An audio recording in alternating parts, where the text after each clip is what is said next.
7h26, Thomas Soto. Les secrets politiques de Caroline Roux. Bonjour Caroline. Bonjour Thomas. François Hollande à la manœuvre. Le président sait qu'il doit rassembler son camp s'il veut avoir une chance de passer le premier tour en 2017. L'information politique, Caroline, c'est qu'en coulisses, l'homme de la synthèse est de retour. Il est en pleine action. Oui, ça va loin. Il entre dans la tambouille, le président. C'est lui, par exemple, qui a fait en sorte de décaler les commissions d'investiture du Parti socialiste pour les régionales. Elles devaient avoir lieu en février dernier. François Hollande veut en faire un levier pour négocier. Alors, il a bougé le calendrier. Thomas, on parle bien du président de la République, pas du premier secrétaire. Sa botte secrète pour faire rentrer tout le monde au bercail, ce sont les prochaines élections régionales. Voilà le sens de ces consultations. Tous azimuts, ce n'est pas seulement pour faire un casting de ministres, mais pour construire des listes d'union.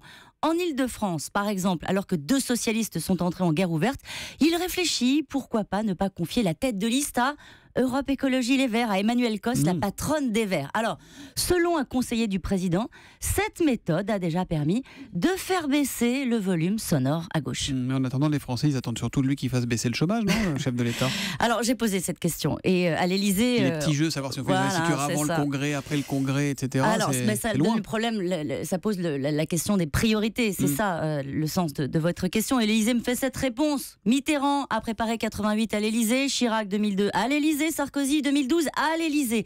La différence, c'est que se défendait de faire de la politique politicienne. François Hollande assume en prenant le risque qu'on lui reproche de ne penser qu'à 2017. La date de dépôt des motions pour le congrès du PS, on y vient, c'est samedi. La question politique est simple, en tout cas formulée. Est-ce que Martine Aubry va déposer une motion? Non, elle ne prendra pas le risque sur son nom d'aller au congrès pour faire 15%. C'est ce que me dit un de ceux qui la connaît le mieux, qui décrypte le Aubry dans le texte. Elle n'a pas envie de repartir au feu pour prendre la tête des frondeurs. Alors il lui reste le tam-tam, se faire entendre, faire monter les enchères, c'est ça, faire du bruit, pour pouvoir dire au final qu'elle a obtenu des concessions sur le fond. C'est ce qu'elle va faire cette semaine, vous allez l'entendre, Martine Aubry, pour finir par se ranger derrière la majorité du parti en expliquant qu'elle a pesé sur la ligne et vers plus de gauche, tout ça pour ça.